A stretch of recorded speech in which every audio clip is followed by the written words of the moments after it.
नमस्कार। मिशन बुनियाद 2023 में लेवल 1 यानी जो स्तर बेसिक है उस पर आपको पाठ योजना किस प्रकार बनानी है उसका एक सैंपल हम आपको यहाँ दिखा रहे हैं।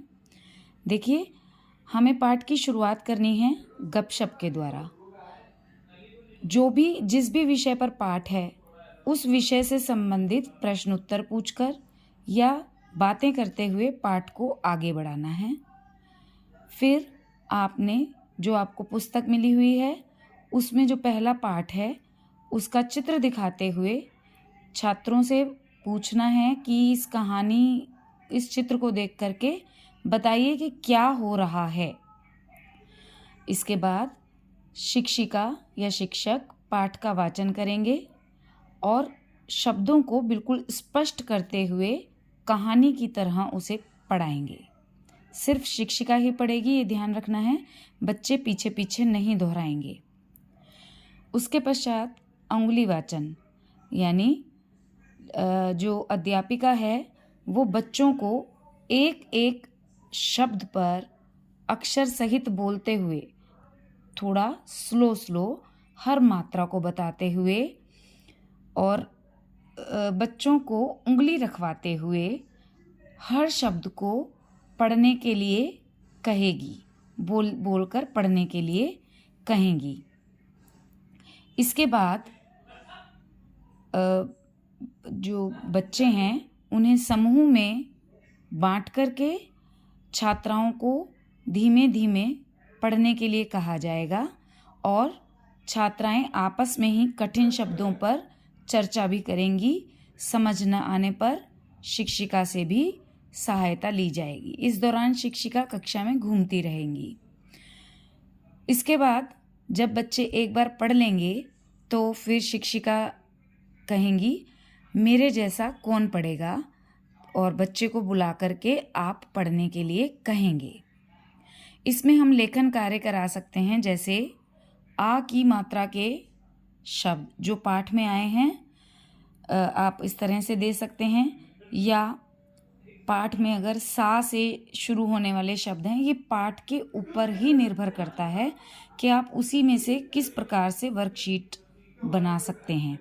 तो जैसे मान लीजिए सा से शुरू होने वाले शब्द आप लिखवा सकते हैं, बच्चे ढूंढ करके लिखेंगे। इसी तरह से ली की मात्रा पर अंत होने वाले शब्द लिखेंगे। ये पाठ के अंदर जो भी आपको इस तरह की वर्कशीट बनाने के लिए दिखाई दे आप बना सकते हैं। कठिन शब्द जो आए हैं उनको मात्रा सहित बच्चों को उच्चारण करवाना है और बार बार उसे उंगली रखकर पढ़ने के लिए कहेंगे, ताकि बच्चे के मस्तिष्क में उस शब्द की बनावट बैठ जाए और उसे बोलना भी आ जाए। ये हमारा प्रथम दिवस का कार्य है। अब हम आते हैं दूसरे दिन। दूसरे दिन हमें पाठ को पुनरावृत्ति करते हुए, यानी पिछले दिन जो हमने पढ़ाया था उस पर प्रश्न पूछ सकते हैं। पुनरावृत्ति में पाठ का सार पूछ सकते हैं आप संक्षिप्त में, और फिर आगे बढ़ाएंगे। नए शब्द पर चर्चा। पाठ में जो भी नया शब्द है छात्राएं उस पर गोला लगाएंगी। जो उनको पढ़ने में कठिन लग रहा है उस पर भी वो गोला लगा सकती हैं और फिर उस पर चर्चा की जा सकती है। आप इसमें एक एक्टिविटी साथ के साथ करा सकते हैं कि कोई भी वर्ण या मात्रा को चुनकर गोला लगाना है। इसमें शिक्षिका कोई एक वर्ण, जैसे मान लीजिए प, आपकी पुस्तक में प ज़्यादा आपको लग रहा है कि आया है उस कहानी में, तो प वर्ण पर गोला लगाएं। बच्चे अपने आप उसको ढूंढेंगे और आप उनको कहें कि गिनिए कितने आए हैं, तो किसी के 10 आएंगे, किसी के 11 आएंगे। तो आप फिर उन बच्चों को कहिए कि अब एक दूसरे की मदद लें और देखें किसका कौन सा छूट गया है। इसी तरह ई की मात्रा पर गोला लगाओ और गिनती गिनवा सकते हैं आप। शब्दों को जोड़ने और तोड़ने की एक्टिविटी आप करवा सकते हैं इसमें।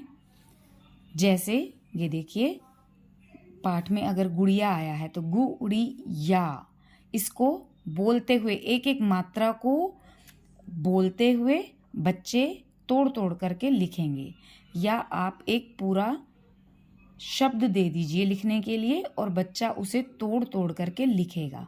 तो इस तरह की एक्टिविटी आप बना सकते हैं। माइंड मैपिंग में भी आप इसी तरह से मात्रा का ले सकते हैं या कोई शब्द भी दे सकते हैं कि जैसे आपकी जो निर्देशिका है उसमें भी दिया है कि बाज़ार शब्द से आपको क्या क्या चीज़ याद आती है। तो बच्चे बताएंगे कि बाज़ार के अंदर जब वो जाते हैं तो उनको जैसे बाज़ार में खिलौने दिखाई देते हैं या चाट पकौड़ी की दुकानें दिखाई देती हैं। तो इस तरह से वो जो भी उनको लगता है वो बताएंगे।